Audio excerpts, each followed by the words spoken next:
All right, so we got our Super Bowl matchup after the conference championship weekend. Some exciting matchups, I think, going into it. Some interesting results, and I think either way, we're going to have a good Super Bowl matchup. So, what we will have is Chiefs 49ers. But getting into the games, I want to start with the 49ers Packers game, which was very interesting. I mean, you got to realize, and I kind of mentioned this yesterday. Like I sometimes comment when I'm watching the games. I'll comment in the community, but Kyle Shanahan, people kind of lump him into those young offensive guru coordinators, the quarterback whisperers, and the innovative offense. Look, they are number two rushing in the league. Kyle Shanahan, when he was with Atlanta and they went to the Super Bowl, they had a very prominent rushing attack. Like, yes, I'm not saying he doesn't know offense or anything besides that, but people got to stop acting like offense means passing. So to be able to run the ball, and we talked a lot about this with the Titans and their ability to get through the playoffs, to be able to run the ball, control the tempo, control the clock and all that, and be physical, that is vastly important. I don't think there's one more important than the other, but I do think that's vastly important. And so the Packers just were not ready for it. And it was interesting. The Packers have good pieces on defense, but they definitely aren't like a top ranked defense or anything. But they got good players. They got vastly better players than they had last year. So I thought they were fully capable with their stars to play to play the run. But it was weird. There's the alignments that I kind of saw a few times on those big runs just didn't make sense to me. So one of the things they were doing with the edge players, because 49ers would bunch their trips and tighten it down towards the line or put the extra tight end in the place or whatever. And they played the wide nine technique, which I understand you could do that with your edge player. You put them outside the tight end or over the bunch, whatever. But then you usually have somebody else to kind of cover that gap, that C gap, because now you're moved out to the D gap. And so usually you have a safety, or you'll move the linebacker over, or you do something, because otherwise you're unbalanced.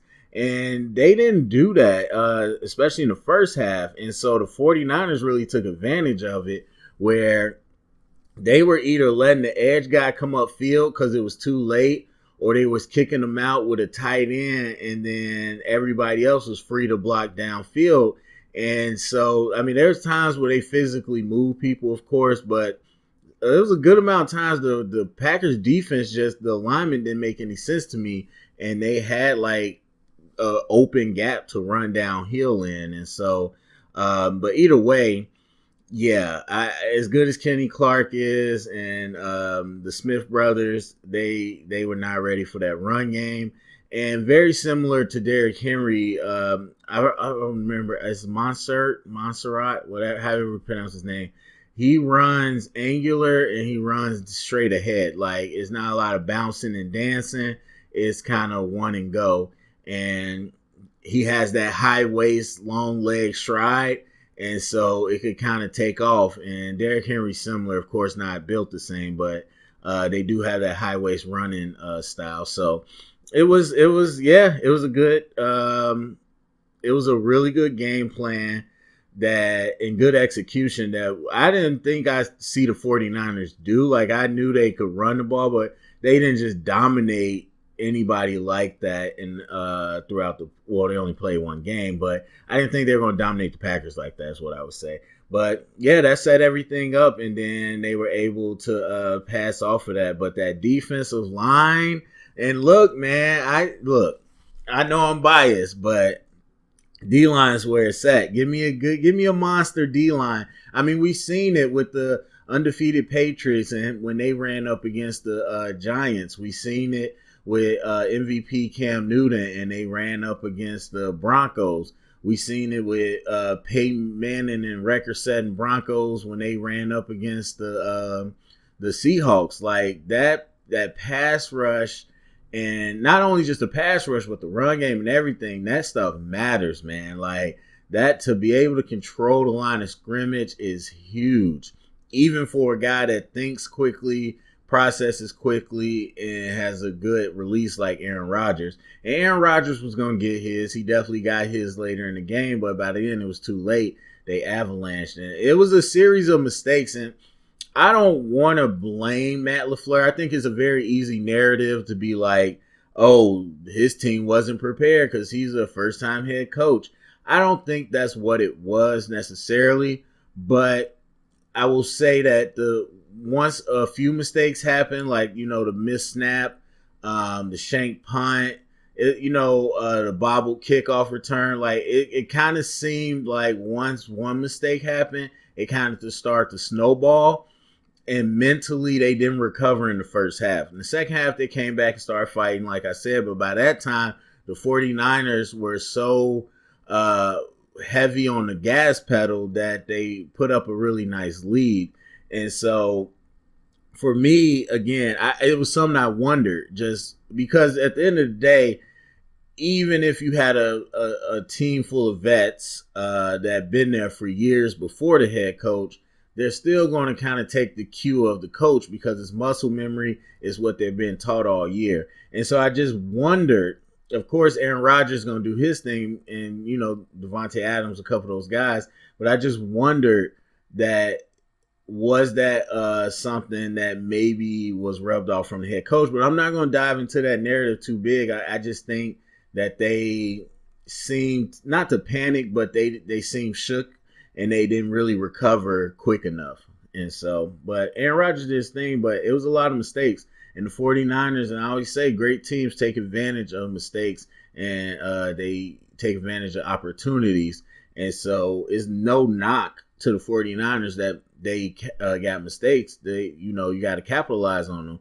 You need those to win a championship. So it was definitely interesting. I mean, Nick Bosa, like I said, midway when I was watching through his film, and I still believe this, he's got some ways to go, but he's a dog. He is absolutely a dog. And I love good D-line play, so it does my heart good watching the D-line get busy.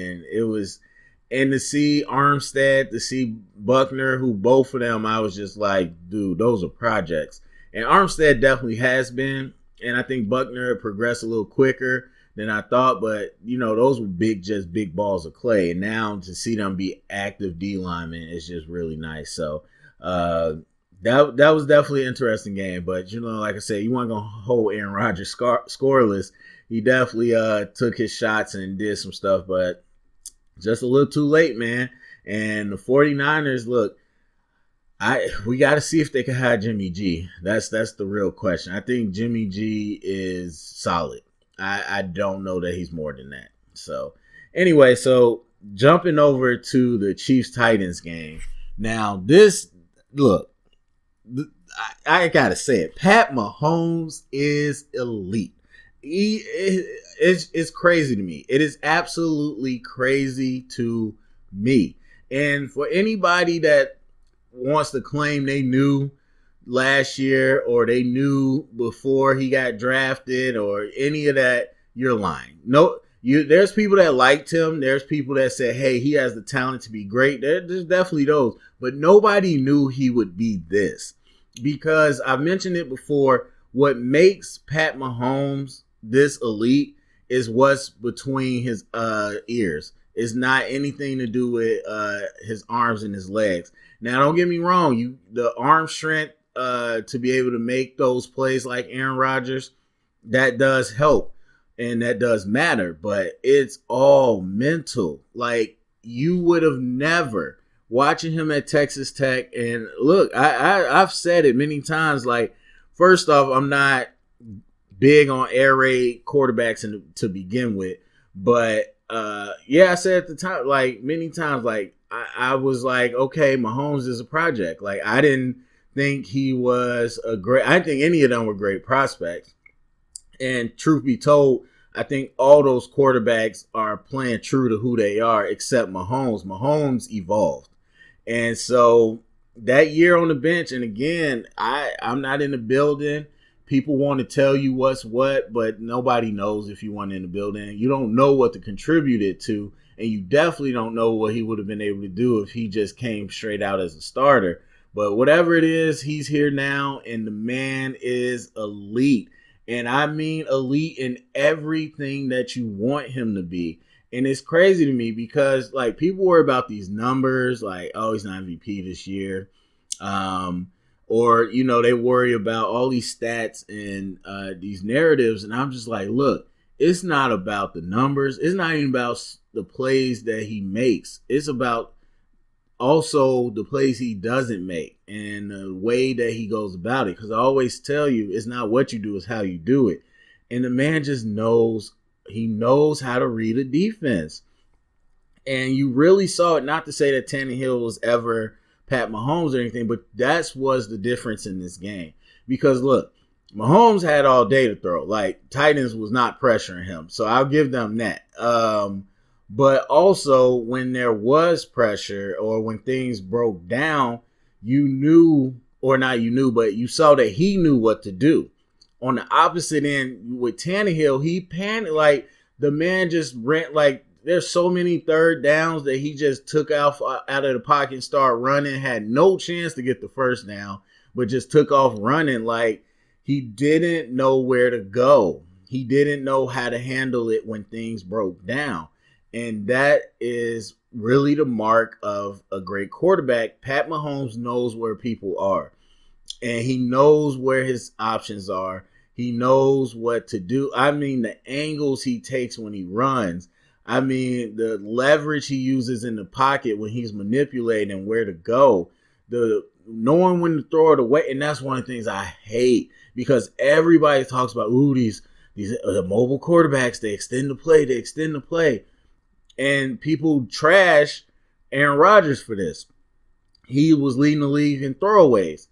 And I'm like, look, Aaron Rodgers and Mahomes are the smart ones. Like, these running around for 10 seconds and then scrambling for 2 yards, or running around for 10 seconds and then just chucking the ball up, or, you know, just a terrible, inaccurate pass, that doesn't help you. And I'm not going to name names, but you see it out of a lot of these quarterbacks y'all like.